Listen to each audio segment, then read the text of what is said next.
In the stillness before dawn, a lone cowherd steps into a village square. An alarm siren pierces the air, echoing against mud brick walls and stirring every sleepy household. That single wail feels like the heartbeat of a nation on edge, because for too long, Kenya's public funds have been branded as a leader's gift, not the taxpayer's hard-earned right. Just last month, in the gleaming chamber of Kenya's parliament in Nairobi, Senator Edwin Sifuna broke the silence. Under the harsh glare of spotlights, he declared without hesitation, "There is no such thing as government money. It's all ours, the taxpayers." A roar of disbelief and anger flooded the room, heckling voices, shouts, attempts to drown out the truth. Yet he stood firm, unwavering, and changed the conversation forever. Imagine a carton of milk handed to a schoolchild in Nuru County, its label not a nutritional chart, but the smiling portrait of a governor. Picture a newly paved road in Eldoret, its ribbon-cutting plaque bearing one man's name in bold letters, yet not a single word for the communities that paid for it. These are not isolated acts of vanity. They are symptoms of a deeper crisis where gratitude replaces scrutiny and public service becomes political theater. So here's the question we all must ask. When did our taxes become personal PR campaigns? When did leaders swap humility for headlines and use marble plaques to rewrite our shared story? It's a question that stretches from rural Kenya to the corridors of power in every democracy. If you believe it's time to reclaim what's rightfully ours, time to honor the sweat, the labor, the voices of everyday citizens, then join us. Subscribe and stand with every African voice that still dares to speak truth to power. Because real leadership isn't about giving money, it's about managing it for the people who earned it. And the moment we remember that, we reclaim not just funds, but our dignity. When Senator Edwin Sifuna first spoke those 7 words, "There is no such thing as government money, it's all ours," the taxpayers, he did more than puncture the usual political rhetoric. He exposed a practice so pervasive that most Kenyans barely noticed it: the branding of public projects as personal gifts from elected officials. Across the country, a quiet transformation has taken place. Public funds meant for healthcare, education, and infrastructure have been rebranded into political talking points, complete with smiling faces on milk cartons and marble plaques that read like campaign posters. Consider the school feeding program in Nuru County. Each morning, children line up for a simple carton of milk. On one side, the nutritional information; on the other, the picture of a grinning governor followed by his name in bold type. To the casual observer, it looks like a gesture of goodwill.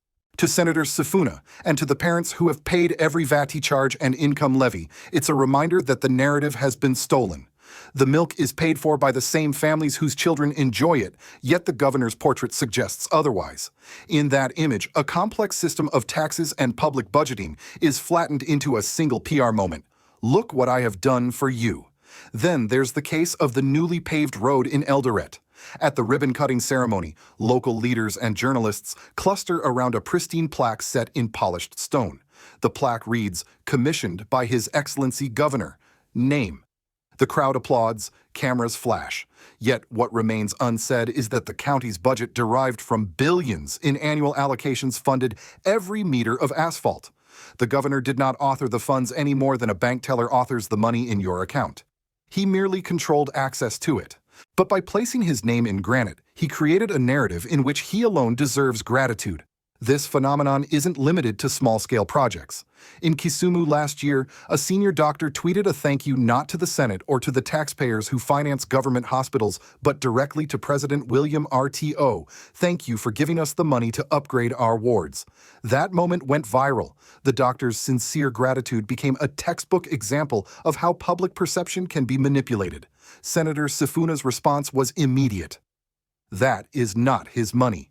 In a single sentence, he reminded everyone that the president's gift was simply a reallocation of taxes already paid by ordinary Kenyans. Behind the scenes, government communications teams craft these impressions carefully. Billboards in urban centers declare "Our vision, our future," accompanied by the face of a smiling official. Promotional videos give primetime slots to leaders unveiling projects they had no personal wealth to fund. Even utility bills for electricity rollouts carry campaign logos. It is branding pure and simple, and it works. When gratitude replaces scrutiny, people stop asking whether the funds were spent wisely and start believing that the leader's vision, rather than the public's demand, made the project possible. But why has this trend grown so unchecked? Part of the answer lies in human psychology. We are conditioned to respond to authority figures who appear generous. A smiling face on a milk carton bypasses critical thought. It bypasses questions like, was the milk delivered on schedule? Was it distributed fairly? Was it even the right program for the community's needs? Instead, the image gratifies us at a gut level, and we forget that the funds were drawn from salaries, purchases, and fees we have paid all along. Another reason is the erosion of civic education. As memories of past budgetary scandals fade, newer generations grow up, accepting that public service and political campaigning are one and the same. That acceptance is dangerous. It undercuts the very purpose of democratic budgeting, which is to ensure that every shilling is accounted for and that citizens have the right to demand transparency. Senator Sifuna's speech forced the issue into the open. He recounted major figures: Kes 12 billion average county budgets, more than Kes 3 trillion shillings at the national level, and reminded listeners that these are not casual sums. They represent the collective labor of millions of people: teachers, farmers, shopkeepers, drivers. And yet with a single plaque or a promotional video, the narrative is rewritten. The public owners of those funds vanish from history in favor of a single name carved in stone. The senator's words fell on defiant ears that day, but they have continued to echo across Kenya's villages and towns. Civil society groups have started demanding that plaques list funding sources rather than officials' names. Online campaigns encourage citizens to post photos of plaques on empty fields, accompanied by the hashtag #JuneShow, use the project. Local newspapers have run editorials questioning whether public service should ever be branded. And amid these growing conversations, the example of Burkina Faso under Ibrahim Traoré stands out as proof that alternative models exist where public funds remain in the public eye and no one person claims credit for what belongs to all. As these debates unfold, one thing is clear: Kenyans are beginning to ask the fundamental question Senator Sifuna raised. Who really paid for this, rather than simply applauding whoever stands at the podium? It is a shift from passive gratitude to active citizenship, and it may well determine whether public trust in Kenya's democracy strengthens or continues to erode. The emotional crescendo came not in the marble halls of power, but on the dusty streets of Nairobi in the form of a tweet that ignited the nation's outrage. It was June 2024 when Dr. Achieng Otieno, a senior pediatric surgeon, posted a public thank you to President William RTO for generously increasing our ward allocations. Within hours, social feeds exploded. Critics pointed out that the president had simply signed off on a budgetary line item, money that Kenyans had already paid in taxes. Supporters, meanwhile, hailed the tweet as proof of presidential benevolence. Amid that storm, Senator Edwin Sifuna stood at the epicenter of Kenya's political earthquake. Cameras caught the moment he leaned into the microphone and voice, steady but fierce, corrected the narrative: that is not his money.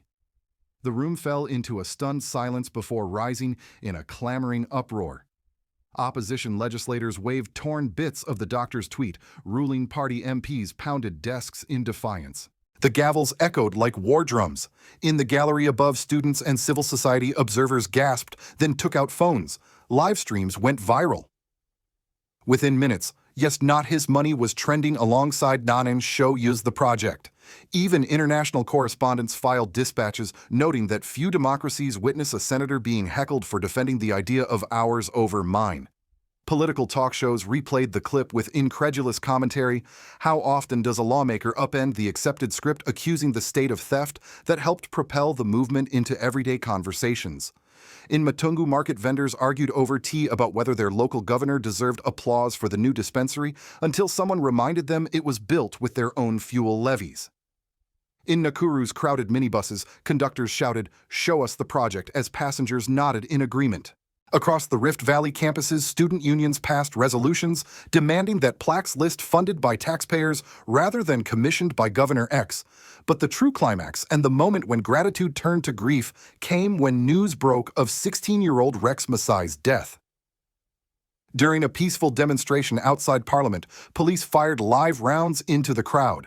According to witnesses, Rex was standing with his hands raised when a bullet struck his chest. Medical volunteers scrambled, but the bullet shattered his spine. He died en route to Kenyatta Hospital. When the footage surfaced, it was impossible to ignore. Social workers posted tear-stained images of Rex's mother collapsing over his body. Radio hosts played recording of Sifuna's earlier warning, "We may not live to see 2027. Now the prophecy felt chillingly real. The slogan, "Not on justice for Rex," trended alongside calls for President RTO's resignation. International human rights groups issued statements condemning the excessive use of force and urging Kenya to uphold democratic rights. Reactions rippled through diplomatic circles. The U.S. Embassy in Nairobi issued a rare press notice expressing deep concern and reminding authorities of commitments to freedom of assembly. European Union representatives quietly pressed Kenyan ministers for an independent inquiry. African media outlets from Lagos to Johannesburg carried headlines, "Kenya's democracy in the dock." Even in Burkina Faso, where Captain Ibrahim Traoré abolished vanity plaques, state-run radio aired a commentary praising Sifuna's courage and contrasting it with their own model of accountability. Back home, alliances shifted. Some ruling party MPs distanced themselves from the hardline statements issued by the Security Ministry. A handful even crossed the aisle to join demands for accountability. Local Baraza's town meetings convened in Kisumu and Eldoret, with residents demanding explanations. Who ordered "shoot them in the leg"? Who authorized live ammunition? Under mounting pressure, the National Assembly agreed to form a bipartisan committee to investigate police conduct and project branding. Civil society groups seized the moment.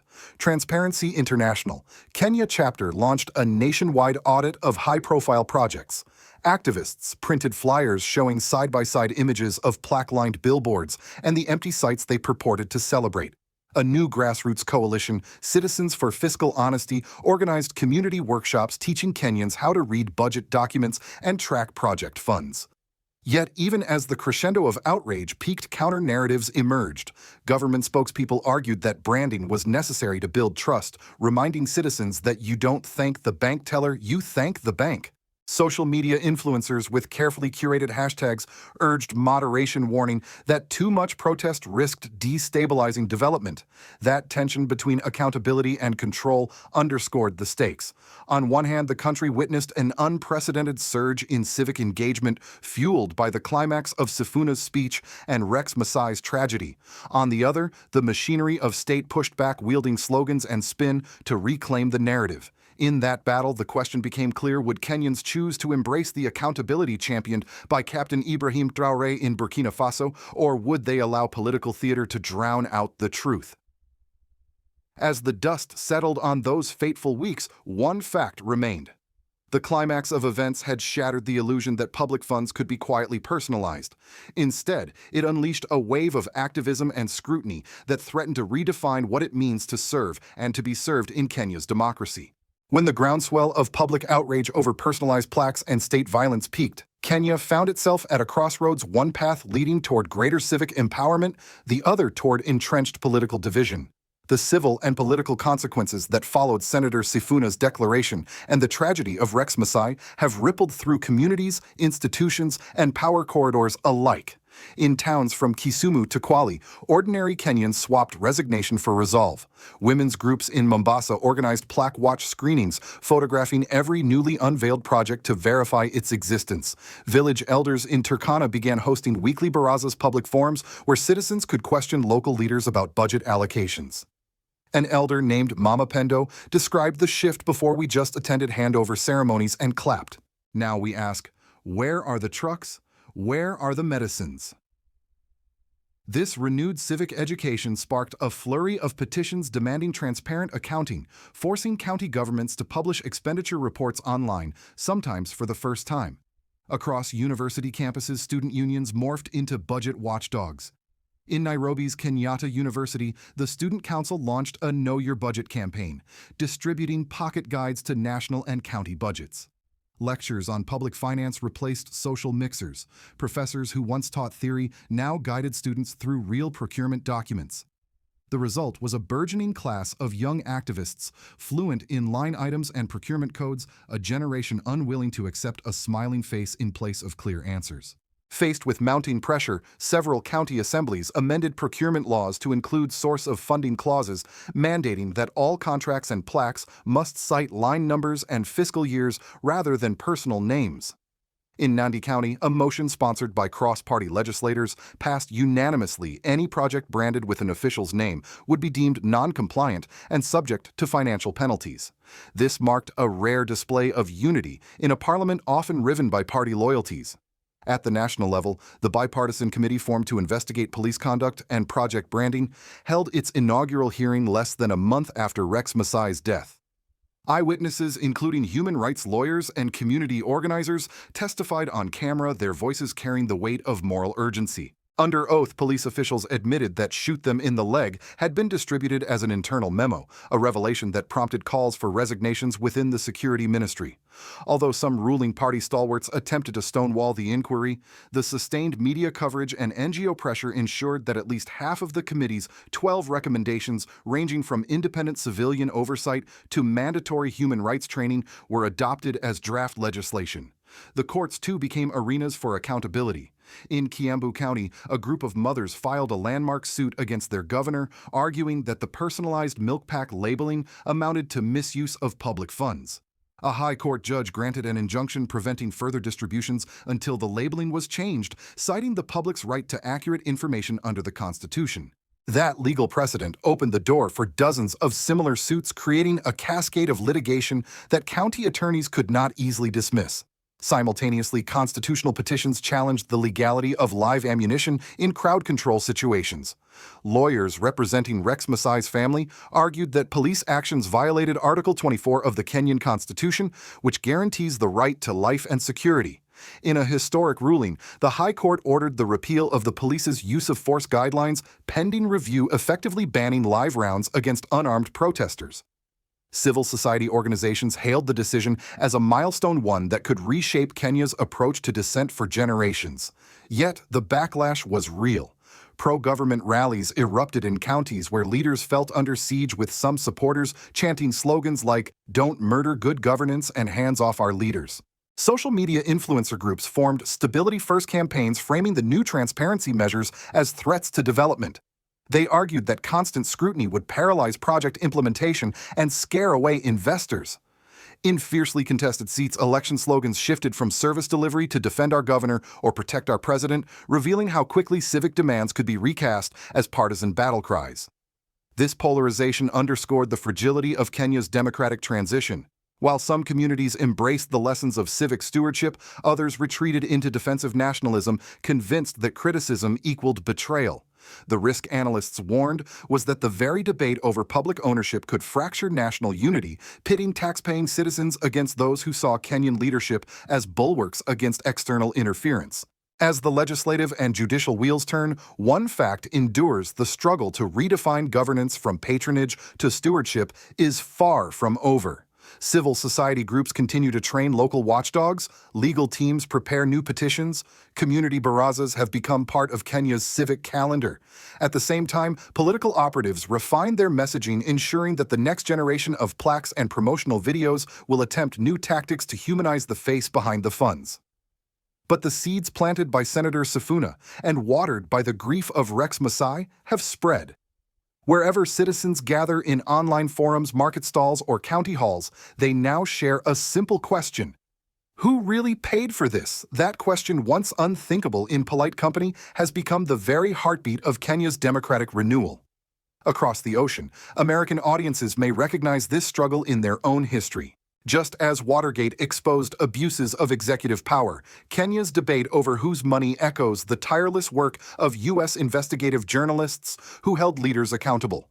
In the 1970s, newspaper front pages and primetime broadcasts changed the course of a presidency. Today, Kenyan social media and grassroots barazas perform a similar function, shining light on budgets, revealing phantom projects, and demanding that public funds remain public. For U.S. seniors who remember lines at ration stations or recall the appeals of "Ask not what your country can do for you," this moment in Nairobi resonates deeply. It reminds us that democracy thrives only when citizens believe in their own agency and refuse to let politicians rewrite history on marble plaques.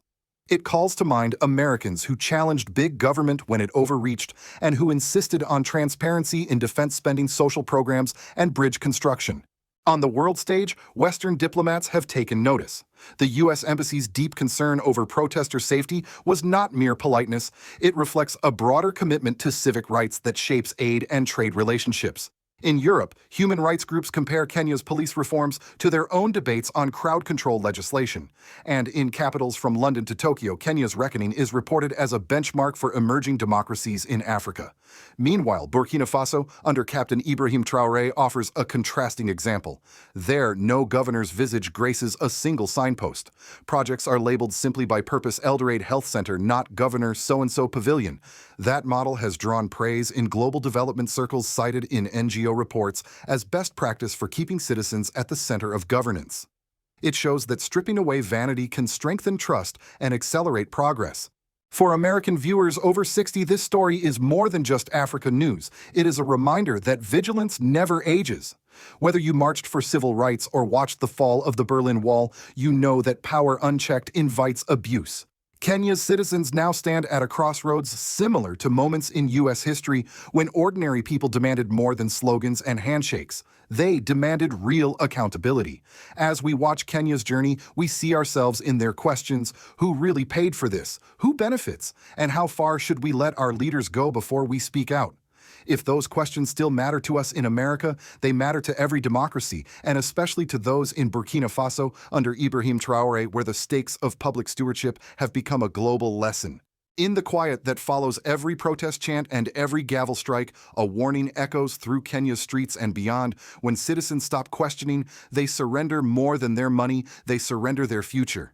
If public funds become trophies instead of tools, if marble plaques outshine human needs, then development stalls, trust erodes, and democracy itself teeters on the brink.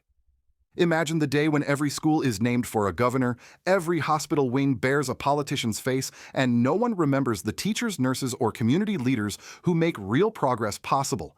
That is the danger Senator Sifuna sounded the alarm against, and it is a danger that transcends borders. In America, too, seniors who remember the fight for Social Security, Medicare, and public education know that every program began as a promise of collective care, not a chance for individual glory. We see the stakes clearly in Burkina Faso under Ibrahim Traoré, where projects bear only their purpose, not a person's portrait. There, the absence of vanity plaques has strengthened civic trust, reminding every farmer and shopkeeper that state resources belong to the nation, not the name on the sign. That model offers a blueprint, one that Kenya's citizens are now debating in crowded barazas and online forums. This is more than Africa news. It is a global call to stewardship. Whether you stood in line for ration stamps or watched televised ribbon cuttings decades ago, you understand that real service requires more than a photo op. It demands humility, transparency, and a willingness to answer the simple question: who really paid for this? Because until that question becomes louder than any campaign slogan, the veneer of generosity will mask unfinished roads, empty clinics, and broken promises. So here's how you can help turn the tide. Share this story with friends who believe that dignity matters more than display. Comment below with your thoughts. What lessons can Kenya teach your own community? Subscribe to stay informed, because truth is more important than headlines. If you believe that public funds should build futures, not personal brands, please share this video. Stand with every taxpayer from Nairobi's markets to America's main streets. Because when we reclaim ownership of our collective destiny, we reclaim democracy itself. Thank you for listening. Until the next story, remember, real leadership isn't about surviving in office. It's about serving the people who put you there.